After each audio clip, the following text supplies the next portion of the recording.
listening to the IELTS podcast. Learn from tutors and ex-examiners who are masters of IELTS preparation. Your host, Ben Worthington. Hello there, IELTS students. In this tutorial, we're going to look at tips to answer Part 1 IELTS speaking questions. I'll just give you an overview before we jump into it. So, an overview of the tutorial. First part, I'll just give you a very brief overview of speaking Part 1. Then, we're going to look at what is the examiner listening for. Number 3, topics and different types of questions. And then finally, penultimately, we're going to look at how long to speak for. This is an issue that a lot of students have challenges with. And then it's not penultimately, there was more than expected. We'll just quickly look at troubleshooting certain points and then how to prepare yourself. That'll be the final part. And it's not going to be just myself today. Daphne is also with us. So how are you doing today, Daphne? Hi Ben, hi everyone. I'm good, thank you. Hope you're all doing okay in lockdown wherever you are, all over the world. Okay then. So I will briefly go over the overview and Daphne's going to then jump into what is the examiner listening for. So we're basically going to do a quick section each and basically, that's going to be the layout.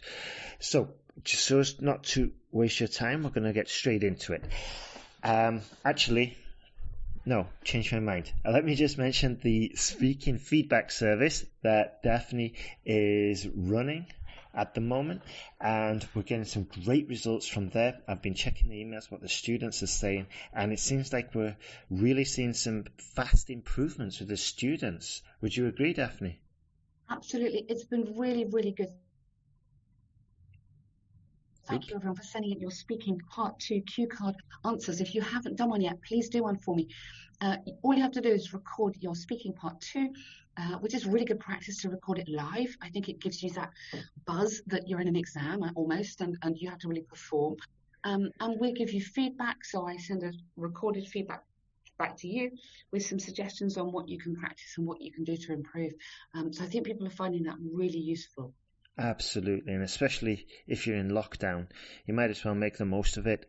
And this is a very effective way just to find out where you might be losing points and how to correct it, and also get insights on how to boost your own score so you can get that band 7, 8 or 9, what you're aiming for. Okay, so very, very briefly, speaking part 1 the whole test lasts about 12-14 minutes, depending on the student. The first part roughly takes about 5 minutes, and it'll start with the examiner greeting you with good morning or good afternoon. My name is Jeff, or my name is Susan, whatever. And this now is your time to speak. So it might not be so demanding.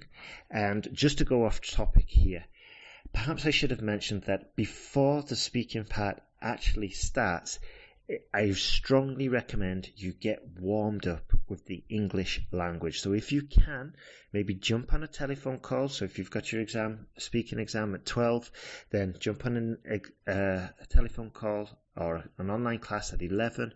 Get warmed up with the language. You don't want to go in there cold. It's very much like a sporting activity where you warm up and you want to be at the top of your game. You want to be warmed up, ready, loose and flowing. You want to be in that mindset. You don't want to be starting up a cold engine with the examiner. You want to be already warm, running and humming away very confidently and getting into that flow state. That's a very good tip, Ben. That's a really, really good tip, because if you're not warmed up, your voice can sound a bit panicky. But actually, if you've heard yourself almost already, I think a phone call's a great idea. Then yes, you're ready to go. Absolutely. I realise this every time I go back to Spain to see my friends. The first 10 minutes, I can understand them because they're speaking too fast. I'm only catching like one word out of three, but by the end of the lunch, for example, I'm there, and I'm not obviously I'm not at their level, but I'm much more communicative. I'm much more talkative. I'm responding faster, and it took me a while to realize, but it is like an engine, and you do need to get warmed up. Yeah. Tuned in. Yeah. Exactly. And also, you're probably going to get tuned in to the examiner's accent much quicker as well, because you won't be as conscious of your speaking, because you'll be warmed up, you'll be feeling more confident, and this will free up some mental energy to start decode and tune in to the examiner's accent if they do have one. Yeah. All absolutely. right. So, in the first part, you're going to be asked about whether you work, study, or possibly where you currently live. And then you'll get around 3 follow-up questions. And in these, the examiner is going to ask you about 2 different topics. So there's roughly about 4 questions to answer on each topic. So if we just break this down, we've got 5 minutes, possibly 4 questions about work or study, and then 4 questions on 2 topics. That's 12 questions in about 4 minutes, 30 seconds, assuming 30 seconds is taken up at the beginning. And we'll come back down to this a little bit later, but what could we basically take away from these numbers? Well, to start off with, we've got a lot of questions in a very short space of time. Think of it as a police interrogation. Actually, no, that's probably not going to help. Don't think of it as a police interrogation. That's really going to make everyone feel relaxed, Ben. Exactly. So when you go in, just say immediately you never did anything, you never saw anything. Get your I'm exam innocent, up. I promise. Exactly. Yeah, but it is important to think about first impressions. And this goes back to what we were saying before. So go in there warmed up, friendly, smiling, and as natural as possible, because this is going to help you sound spontaneous. It's going to help you sound confident. You probably will be more confident.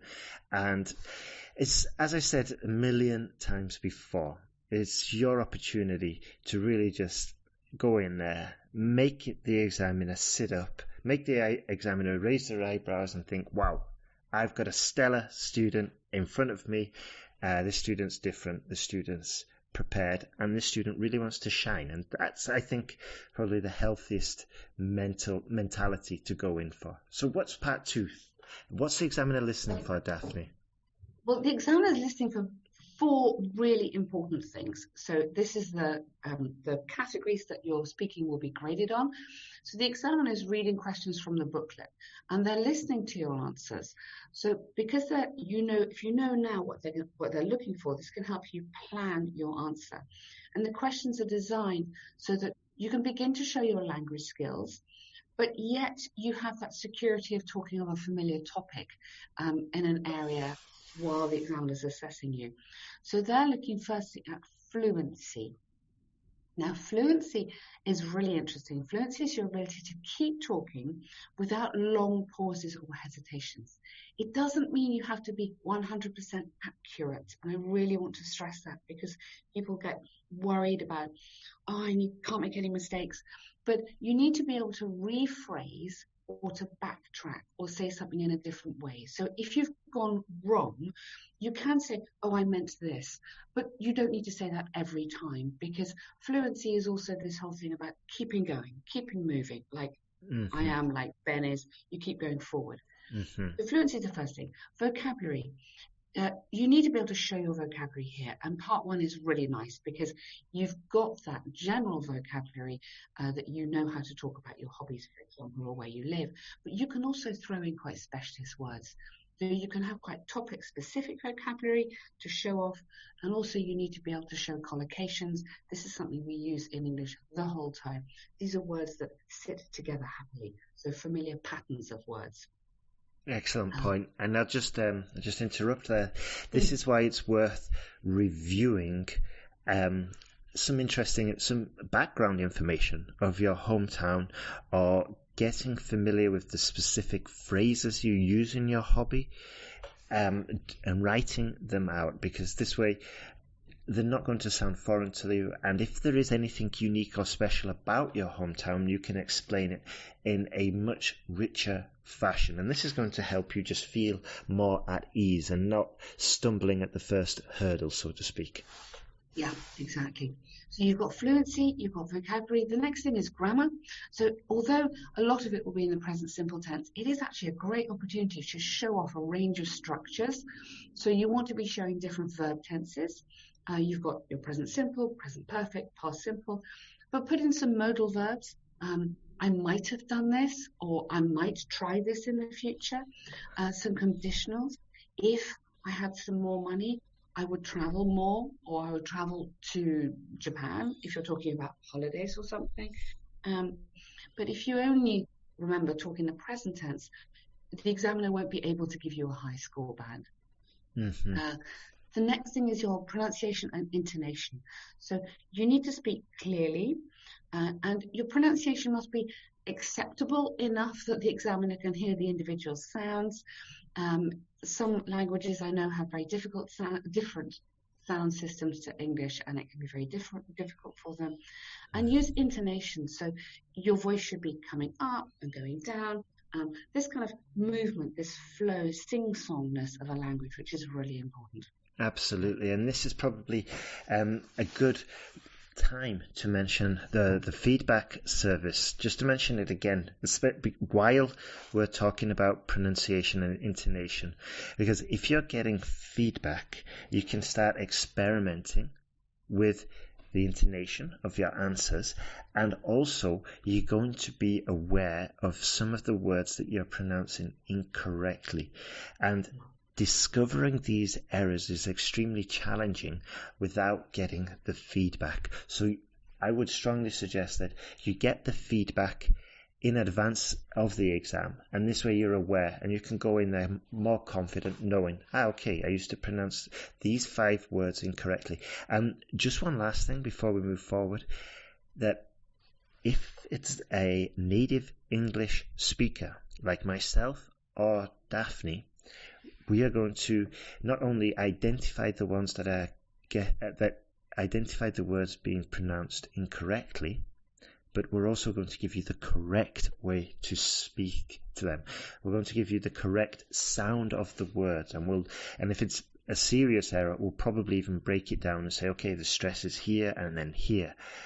So this is a very effective way of moving forward and improving your ability, not only for the IELTS exam, but for your English in general, your language skills. So yeah, very important point there. Yeah. All right. Now, number 3, topics and questions, or the different types of questions. So remember, in the first question is something like, let's talk about what do you do? Do you work, or are you a student? Or let's talk about where you live. Now, best way to answer this is probably briefly, not as in not short, but we're going to be brief. We're going to keep our powder dry, so to speak, which means we're not going to just shoot all our ammo off at the very first opportunity. We're just going to give a brief, complete answer. So, for example, if I get asked, let's talk about what do you do? Do you work, or are you a student? Typical answer could be, well, I'm the human resources manager at a multinational company. You've probably heard of it. I've been there for about 4 years, and I'm responsible for all the stages of recruiting, as well as sending staff members on courses to update their skills and knowledge, and so on. Now, why did I keep that answer fairly brief? Well, because the next questions are probably going to require more complex language. Okay, for example, a typical question could be something like, what's more important, the work you do or the people you work with? Now, why would that be a more complex question, Daphne? Well, you've got you've got the opportunity to compare or to explain. So in the first one, you've given a lot of detail in your first answer about what you do, but also you've saved something really interesting rather than talking for ages and then thinking, okay, well, what else am I going to do? When they talk about what's more important, the work you do or the people you work with, immediately you can say, for example, I really, really enjoy the work I do, but in fact, for me, it's more important to feel confident with my colleagues. And just explain, because that's the way you learn best, or that's the way you think you perform best. But yes, so save, as Ben says, save some information, save skill for the later questions, because they're going to need something more complicated. Yeah, absolutely. And Daphne cut my lunch there, so to speak. I wanted to put you on the spot, Daphne, and ask you that direct question: what's more important, the work you do, or the people you work with? But you answered it. You answered it straight away. So super. All right, next one. Another possible question could be: do you think you will live in your house for a long time? So why would that be a possibly complex question, Daphne? Well, I'm going to answer this from true experience, because at the moment I've just been told I have to move house. So wow. I can say I would like to stay where I am, but in fact my landlord's recently told me that we have to move. So I will be looking for a new house, and I hope that this could be somewhere by the seaside. So in that sentence, I've said that, I've explained the situation, so I've been able to explain, but I've also used that I will be looking, so I'm going for something future, and I hope it might be by the seaside, so I'm using a conditional as well there. So it's quite a simple answer, but there's a bit of complex show-off grammar in there too, I hope. Absolutely, and there's a little bit of depth in there. There's sort of like the personal experience of the landlord and the topic-specific vocabulary related to, living in a house or renting a house. You've got the landlord. So, yeah, these little personal anecdotes and these personal sort of like background, don't be afraid of sharing them. That the whole idea is to get you comfortable with the examiner, and obviously a way to get comfortable is just to share these kinds of situations, experiences, and opinions, and so on. Now then, to prepare for this part of the exam, as we were saying before, I strongly suggest to get feedback on possible answers, possible cue cards. You can also look at sample answers online, but remember that you're not going to learn English just by watching these tutorials. You're going to have to, I always say you can't learn to ride a bike by reading a book. You have to actually get on the bike, and it's the same with any language. You're going to have to put in the effort. You're going to have to start speaking.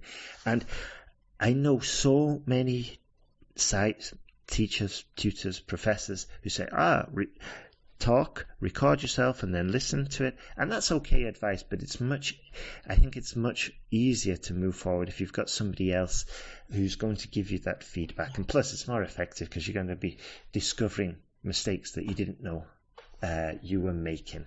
Exactly. So another good way to prepare is to write about, as we were saying before, is to write about your work, your studies, you live, jump on Wikipedia, find that specific vocabulary. I had one student a while back who didn't know how to say his job in English. He's a physiotherapist. Fortunately, I could deduce what he was saying because he was Brazilian and I know Spanish, and plus my brother is a physiotherapist. So putting it together like that, I could deduce he was trying to say he was a physiotherapist. But you might not be that lucky. The examiner might not know a foreign language related to your own language, and you might not have a brother who has got the same profession as you. So it's very unlikely that's going to be the situation. It's very unlikely you're going to have an examiner with that kind of setup. So just when you are doing your preparation, you're writing it out, you're researching the vocabulary, just go through the question words: what, where, why, when, who, and how long. Yeah. So now, as we said, there's also going to be some other topics there that you're going to be talking about. These could include the arts. So we're talking about film, television, art, music, photography. We're going to be talking about education, possibly, history, mathematics, science, communication. So we'll talk about emails. Social media is a very common topic. It's both in task 2 and in the speaking as well. Technology, computers, smartphones, free time. This is every English teacher's favorite question, I think. And I've been in cafes, Daphne, and the teacher will start, and I've just been like overhearing, because if I hear English, I'll just tune in automatically. And whenever I hear an English teacher start the class like this, I just groan, and I'm like, poor student. This kid's been learning English for the last 10 years, and every English teacher's asked him, what do you like to do in your free time? And yeah, it's painful. It is. I mean, I completely agree with you, Ben. Being asked about hobbies for me is just a nightmare, because, I mean, I do sport and stuff, but I don't sit there knitting. I don't have like a kind of hobby that I do. I don't feel I have enough time. I'm sure it's the same with a lot of people. Ask me about something more interesting, or ask me about something controversial, that I can, we'll have a good chat. But yeah, it can be depressing. But that being said, you do need to get these answers ready. Absolutely. You need to be ready. Absolutely. Yeah, and I remember to inject a little bit of energy into the class I had with my students, what I would do is I would ask them something controversial. In fact, actually, I used to just say, "Are you Catalan?" if they were Valencian, and they would just sit up in their chairs, and they're like, "What? Not Catalan? No." And I'd be like, "Okay, cool, got the reaction." All right, so moving on. Other possible questions: styles and tastes. For example, you could be talking about fashion. They're talking about hairstyles. Relationships is another topic. Friends, families, neighbors, pets, wild animals, I guess. Anyway, environment, weather, sky, global warming, stuff like that. So again, these questions are going to be going from the factual to the personal. Are going to be going from speculative to general. So just to demonstrate this, we could talk about, say the examiner says, let's talk about history. Do you ever go to museums to learn about history? Another possible question: did you enjoy history classes at school? So these types of questions are very frequently going to be start with the following: do you? What type of? Is there a? Or did you? Have you changed? Would you? Do you think you will? Why do you think? You see, a common thing with all these questions is that they are all about you.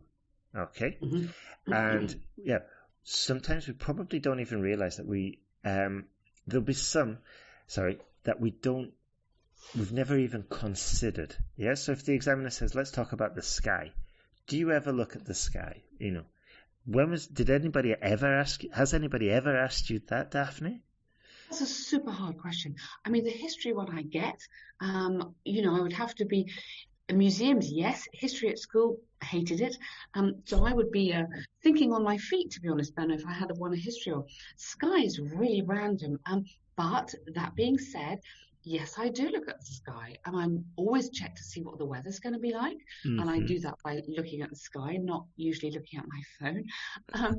And at the moment, the weather in the UK is beautiful, so I'm always going, that's an incredible sky. Also, the sky at night. I mean, if you're asked about the sky at night, then you could really develop that, couldn't you? I would like to learn more about that.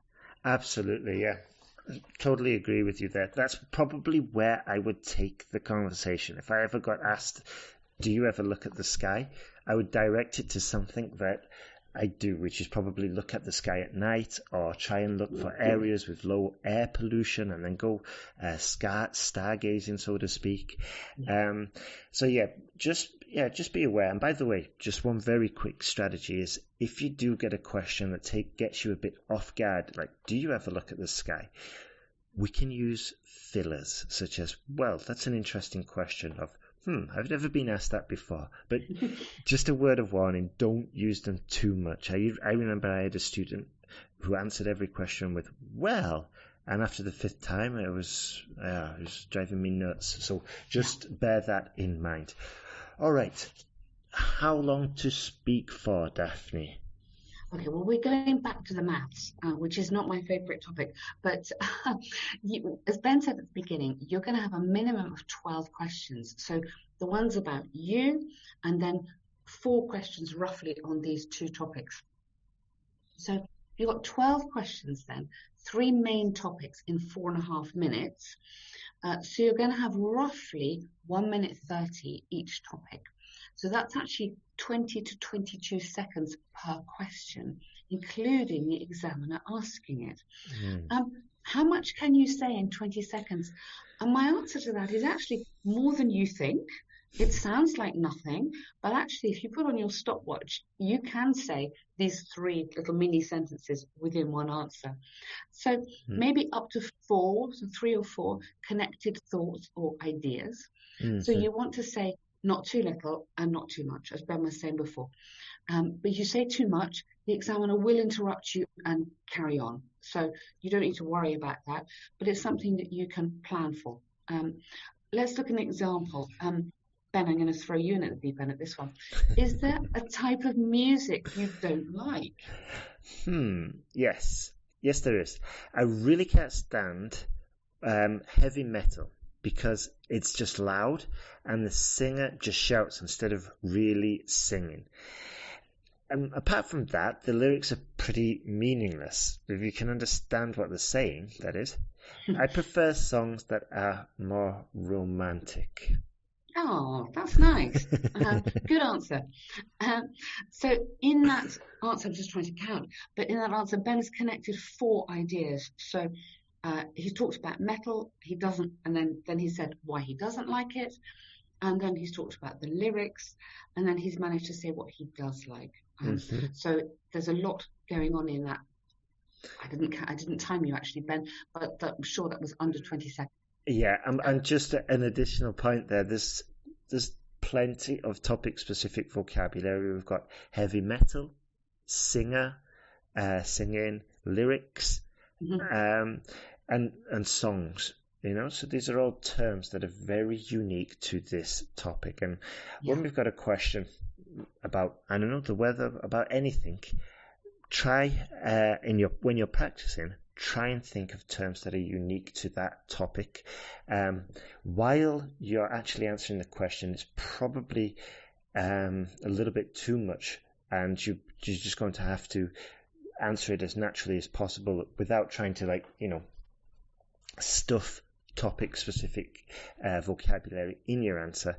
So that's why it's always a good idea just to write out your answers before starting. Yeah. Now then, in the next section, we're going to look at what can go wrong. So how would you get around if you didn't, what would you do, Daphne, if you didn't understand what the examiner's just asked you? I think this is such an important thing to talk about, Ben, and actually people are very, very nervous for their speaking exam, which is completely normal, and things can go wrong.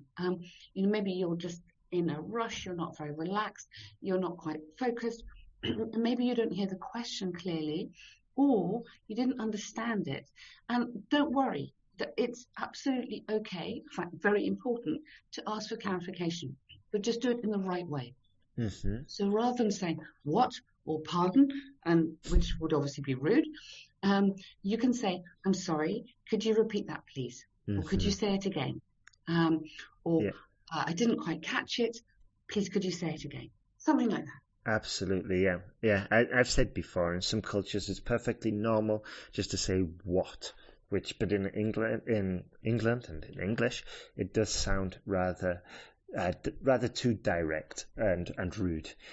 So what happens if while you're speaking, you've realized you've made a mistake? How would a student get around this issue?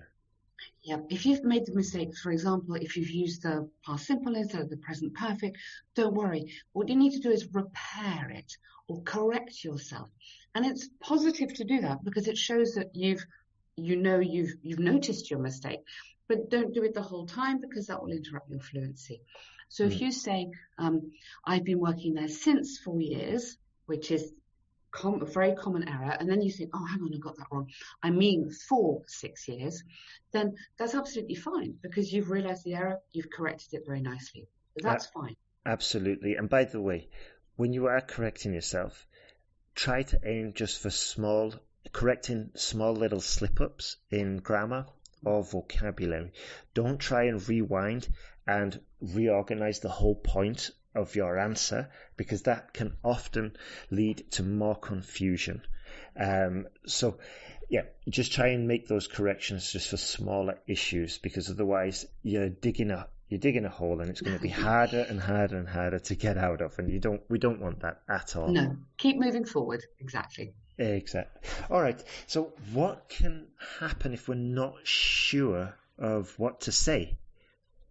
Well, you mentioned fillers, Ben, and fillers are useful, but then also don't overuse them. Mm-hmm. So it happens to us. I mean, in that someone might ask me a question and I think, whoa, I've never thought about that before. Mm-hmm. And I would say that. And what I'm doing in my head is I'm playing for time. Mm-hmm. Somewhere in the back of my brain, I'm trying to generate some ideas or some vocabulary. And this is, we do this. This is normal. This is part of speaking. But don't do it every time. You could say, that's an interesting question, or, I've never thought about that before, but don't do that every time. Yeah, it always makes you smile because I'm imagining a student and the examiner say, "Where do you live?" And the student says, "I've never thought about that before." What's your name? That's an interesting question. If I recall correctly, my name is Ben. So use them in the most natural way possible, and use them to be genuine with them. If you've never really thought about it before, you can totally say that. And another thing which a tutor told me a long time ago that he used to tell his students was that a good strategy in this situation is to say something. Don't freeze, because if you freeze, that your engine can stall, and it's very difficult to sort of like jump into a silence. So what I'm saying is that even if you're sort of like caught off guard, jump straight into the filler. And as Daphne said, eventually that answer is going to flow onto the end of the filler more often than not. We've got a technique in the Speaking Confidence course about this, about answering with the correct grammar tense and so on.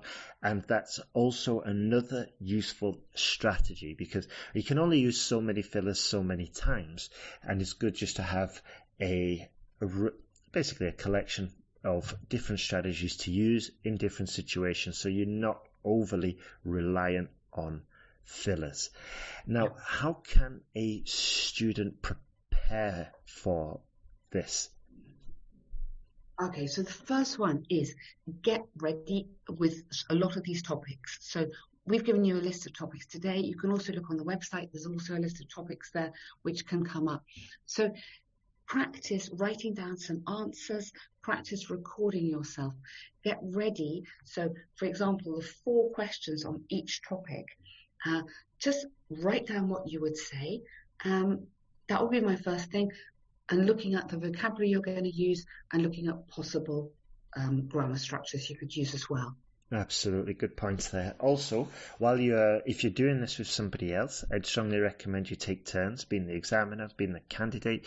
Maybe you could use a guide like this tutorial. If you just go to IELTSPodcast.com, you'll see the whole thing written out, and that will probably guide you, and you could just copy paste, make your own exam format from the questions, the follow-up questions, probably get cue cards as well. So I'd strongly recommend doing that. I remember I had 2 Spanish students and they would correct each other's work and written work. And I was like, wow, that takes it to the next level, because if you're correcting your friend's work, you've got to be absolutely certain that what you're doing is correct. So And also, it's going to be motivating as well. It's really good. And even if you're just with somebody in your family, they can be the examiner and you can be the candidate. They can Absolutely. you can recreate that kind of adrenaline and that exam kind of practice experience. Exactly. I remember a friend, Pedro, who used to take his grandma out in the wheelchair and walk and push her around the park. And during this time, he was speaking English with her all the time. She had no idea what was going on, you know. But, I love that. but I was like, really? And it was just like, she's happy to, she's happy to help me. So it was a win-win, really. Okay, next point, you can record yourself, like we've just said before. Also, if you're sending it in to us and getting some feedback, you're going to obviously improve much, much faster. By the way, while you are recording yourself, be aware of the times, You could use this tutorial as a guide as to how long you should be speaking. This is extremely useful because you're going to get a feel for what 16 seconds feels like talking, and this will help you in the exam, because it's not nice to be cut off, and the examiner might have to cut you off if you're speaking too much, and it might be playing in your mind for the rest of the exam. Hey, he's cut me off. Am I talking too long right now? Am I not talking long enough?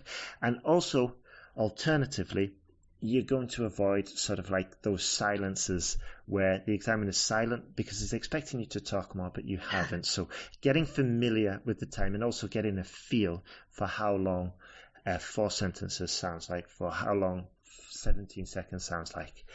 What's the next point? The next one is really to do with getting feedback and just making sure you know what your strengths are and what your weaknesses are. So do this with us on the speaking service feedback that we're doing, or do it with a friend if you've got someone there who can help you. What are you good at? Is your vocab amazing and your adjectives amazing, or is your vocab just always the same? Same with your grammar, same with your pronunciation. What are you strong on? What on grammar? What of your pronunciation is really amazing, and what is not very clear? Work on those weaknesses and turn those weaknesses into strengths. Absolutely, absolutely good point. And plus, if you are pushing for a higher grade, then you're going to have to go into uncharted territories and obviously upgrade your language by using some structures that you possibly haven't used before. And this is another reason why getting feedback and doing this testing with new structures, with more advanced constructions, test these out in a safe environment, which isn't going to cost you the price of an IELTS exam. Test them out with us first before putting them to use in the exam. So next point, remember to make it personal. It's about you. Give explanations, give examples. Examples are amazing because they're going to force you into details. If you're talking about a crepe you had at the seaside and you're talking about how amazing the crepe is, you're going to be forced into using vocabulary such as delicious, crispy, sweet, the perfect texture, and you're really going to dive into that topic. Next point, Daphne. This is more to the part 2 on the cue cards, but also very much for part 1 as well. Write out your answers.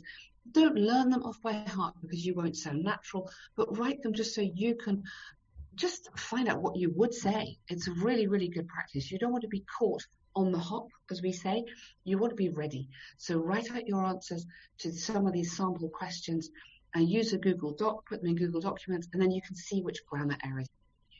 Absolutely. That Google Doc is, it's a groundbreaker, I think. Yeah. And I honestly think, Daphne, for me, it was a shot across the bow, so to speak. That it was like automation is coming, and our days are limited. The next episode is going to be 2 speaking bots talking because we'll have lost our jobs. Their jokes will never be as good as yours, Ben. I don't know, maybe the worst because anyway. Number 7, next point. So also, of course, we don't want to be just practicing sort of like our productive skills, which is the speaking. We're also going to be able to improve our output, our productive skills with the speaking, such as the speaking, by also increasing the amount of material we're absorbing. So we could be listening to podcasts, the news, watching documentaries, but hopefully we're not just sat there like a couch potato, just absorbing the information. We want to be actively listening, writing down, rewinding, catching and stealing useful phrases and idiomatic expressions. We've been mentioning quite a few in this tutorial, Daphne and I. So I would, when you do hear these expressions, phrases and vocabulary, write them down, because that's the only way they are going to get into your active vocabulary. I mean, it's not the only way, but it's the chances of them of being incorporated into your personal lexicon is significantly increased if you're writing them down. And the final point there for you, Daphne, is very much linked to what you were just saying, Ben, actually. In terms of working at your grammar and vocabulary, make lists of expressions and collocations. So for me, when I'm listening to podcasts or when I'm watching the news, I'm always looking out for words that go together. You think about the environment, there is such a rich area of topic vocab. So write down these words connected to your hobbies, words connected to celebrations in your country, public transport in your country, whatever it is, but write down these words because you'll use them not just in speaking, but also in your writing. So it is so useful, and that would be my top tip. Yeah. Absolutely. And it's essential if you're in a non-native English speaking country and you're only listening to English, by watching TV or by listening to podcasts or reading books or whatever, then you absolutely, definitely need to be doing this. Otherwise, it's going to be the learning curve is going to be much steeper, and it's going to be a much, much longer journey until you reach your goal of fluency or your goal of band 7. If you are lucky enough to live in an English-speaking country, and I'm saying lucky as in, it's obviously going to be much, much faster and much easier for you to learn English. It's probably, although it is going to help you, but you do have the luxury of living in an environment where the chances of sort of like hearing or using those words that you heard in the documentary are so it's much more likely that you're going to have the opportunity to hear those or to use them. So it's possibly slightly less important, but still, you are going to improve dramatically faster if you are actively building your vocab lists, your collocation lists, your list of expressions, your idiomatic expressions, and so on. So that's the end of this tutorial. And remember, if you are struggling with this exam, that you've got Daphne and myself and Ellen, and we're all here to help you improve. We can help you improve faster. We've got the online course. We've got the evaluation service where you can get feedback on your essays. The online course with the guaranteed jump to band 7 or it's free. And the new feedback service for your speaking as well, which is becoming really popular at the moment. We've got lots of students taking advantage of that, and we've got some special pricing now, introductory special pricing, just as we get started. So that's everything, and remember just to keep going, keep moving forward, and you will get there. So thank you very much for listening, and all the best. Thanks everyone.